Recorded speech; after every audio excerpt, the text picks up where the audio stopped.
Hello बच्चों, JEE mains 2024 की series में आप सभी का स्वागत है। आज हम लोग एक और नए क्वेश्चंस के साथ हाजिर हैं। आज का जो क्वेश्चंस है ये केमिकल काइनेटिक्स चैप्टर का क्वेश्चंस है और ये क्वेश्चन बहुत ही इंपॉर्टेंट है। इस तरह का जो क्वेश्चंस होता है जनरली आपको जेईई मेंस में हर साल एक क्वेश्चन देखने को मिल जाएगा। किसी न किसी शिफ्ट में ये क्वेश्चन आपको हर साल देखने को मिलेगा। ये जो क्वेश्चंस आप देख रहे हैं सामने, ये क्वेश्चंस 2024 में अप्रैल 8 को इवनिंग में पूछा हुआ क्वेश्चन है और यही सेम क्वेश्चंस आपको जेईई मेंस 2019 में भी देखने को मिल जाएगा। ठीक है, तो इस टाइप के क्वेश्चंस को हम लोग बोलते हैं कंजिक्यूटिव रिएक्शन। कंजिक्यूटिव रिएक्शन का मतलब क्या होता है कि कंजुगेटिव रिएक्शन का मतलब होता है ए से बी बन रहा हो, फिर बी से सी बन रहा हो और सी से डी बन रहा हो, तो इस तरह के रिएक्शन को हम लोग कंजुगेटिव रिएक्शन बोलते हैं। ठीक है, एक रिएक्टेंट है, उसके बाद उसी से बी बन रहा होगा, इंटरमीडिएट प्रोडक्ट मतलब हमारे कई सारे बन रहे हो। इस तरह के रिएक्शन को हम लोग बोलते हैं कंजुगेटिव रिएक्शन या सीक्वेंशियल रिएक्शन, या इसी को हम लोग सक्सेसिव रिएक्शन भी बोल देते हैं। ठीक है, कि एक से बी बन रहा है, बी से सी बन रहा है, सी से डी बन रहा है, इस तरह के रिएक्शन को हम लोग सक्सेसिव रिएक्शन बोल देते हैं। ठीक है, ए से बी बन रहा होगा हमारा, बी से सी बन रहा होगा, यहाँ पे जैसे दिया हुआ है ए से बी बन रहा है, बी से सी बन रहा है और ए से बी बन रहा है तो उसके रेट को K1 बोला गया है और बी से सी बन रहा है तो उसके रेट को K2 बोला गया है। ठीक है, तो इस तरह के क्वेश्चंस में हम लोग कैसे करते हैं, तो इस तरह के क्वेश्चन में पहले हमें सबसे पहले क्या निकालना होना चाहिए, नेट रेट निकालने आना चाहिए। नेट रेट कैसे निकालेंगे, तो नेट रेट हम लोग हमेशा बी के रेस्पेक्ट में निकालेंगे, क्योंकि बी क्या हो रहा होगा, वो बन रहा भी होगा और डिकम्पोज भी हो रहा होगा, तो इसलिए हम लोग क्या निकालेंगे, बी के रेस्पेक्ट में निकालेंगे। तो अगर मैं बात करूं इस रिएक्शन का रेट, तो रेट हमें लिखना होगा, तो रेट कैसे लिखेंगे, रेट इक्वल टू K1 ये लिखेंगे रेट इक्वल टू, और मैं बात करूं rate A equal to minus rate A equal to rate B लिख सकते हैं, क्योंकि रेट ए क्या हो रहा है, डिकम्पोज हो रहा है, रेट बी क्या होगा, फॉर्म होगा। क्यों लिख रहे हैं, क्योंकि दोनों का कोफिशिएंट क्या है, 1 1 है, इसलिए हम लोग rate 1 equal to rate minus rate A equal to rate B लिख सकते हैं। लिखा जा सकता है, इसको लिखा जा सकता है इस तरह से।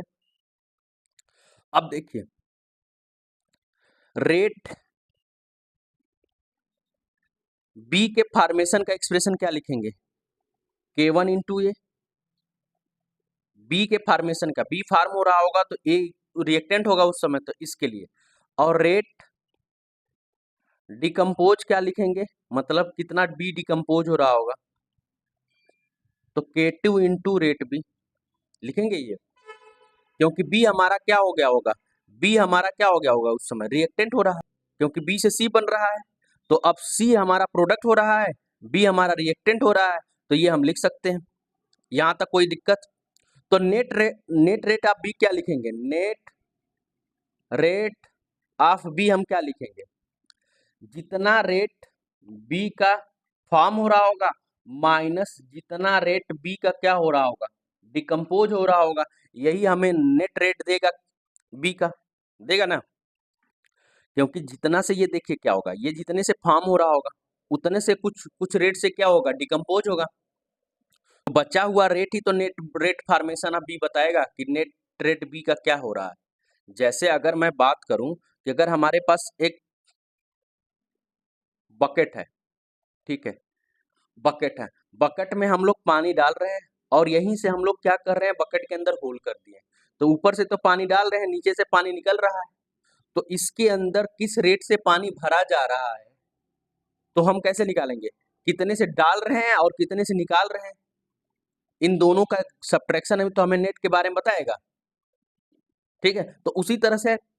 बी का फॉर्मेशन किस रेट से हो रहा है, माइनस बी का फॉर्मेशन किस रेट से डिकम्पोज हो रहा है, मतलब बी कितने से डिकम्पोज कर रहा है, इन दोनों को सब्ट्रैक्ट कर देंगे तो हमें क्या मिल जाएगा, नेट रेट बी मिल जाएगा। तो नेट रेट बी कितना आ जाएगा, नेट रेट ऑफ बी कितना मिल जाएगा, तो रेट ऑफ फॉर्मेशन कितना हो जाएगा बी का, यहाँ पे हम लोगों ने निकाला है K1 A minus K2 B हो जाएगा यहाँ तक। अब देखिए क्वेश्चंस को ध्यान से पढ़िए, फॉर अ रिएक्शन के ए से बी जा रहा तो उसका रेट K1 है, बी से सी जा रहा तो उसका रेट K2 है। If the rate of formation of B is set to be zero, यानी कि जो हमारा नेट रेट फॉर्मेशन है वो बी का क्या है, वो जीरो है, यानी कि नेट रेट ऑफ बी जो है वो हमारा जीरो है, नेट रेट ऑफ बी हमारा जीरो है। इसका मतलब क्या हो जाएगा कि K1 B minus K2 B हमारा क्या हो जाएगा, जीरो हो जाएगा, यानी कि rate of formation B minus rate of decomposition B का वैल्यू क्या हो जाएगा, जीरो हो जाएगा। हो जाएगा, ये लिख सकते हैं आप। तो यहां से हम क्या लिख सकते हैं, यहां से हम क्या लिख सकते हैं, K1 B equal to K2, sorry कुछ गड़बड़ लिख दिया, K1 ए होगा ना यहाँ पे, K1, हाँ K1 ए है, K1 A minus K2 B equal to क्या हो जाएगा, जीरो। तो K2 बी, इसको हमने इधर कर दिया, K2 बी, ये रुक जाइए, इसको K1 ए इक्वल टू क्या हो जाएगा, K2 बी हो जाएगा, लिख सकते हैं। तो हमसे पूछ रहा है, क्या पूछ रहा है, देखिए हमसे क्या पूछ रहा है, the rate of formation of B set to be zero, जो नेट रेट है फॉर्मेशन ऑफ बी का वो क्या है, जीरो है। Then the concentration of B is given by, तो कंसंट्रेशन ऑफ बी हम किससे गिवन करेंगे, तो कंसंट्रेशन ऑफ बी हमसे पूछ रहा है, तो concentration of B equal to क्या हो जाएगा, K1 अपान में K2 मल्टीप्लाई बाई, यही हमारा एक्सप्रेशन आ जाएगा कंसंट्रेशन ऑफ बी का, K1 अपान में K2 बाई ए। तो होप सो आपको ये क्वेश्चन समझ में आया होगा। इसी तरह से और भी क्वेश्चंस पूछा जाता है, और भी क्वेश्चन पूछे जाने का मतलब होता है कि जैसे आपको दो रिएक्शन दे दिया, पैरेलल रिएक्शन बोला जाता है जिसको, जैसे हम लोगों को ऑर्गेनिक में देखने को मिलता है, जब हमारा रिएक्टेंट क्या होता है, रिएक्टेंट हमारा जब सेम होता है, जैसे अगर हम लोग बात करते हैं बेंजीन, इधर ले लिए बेंजीन या मिथाइल ले लिए CH3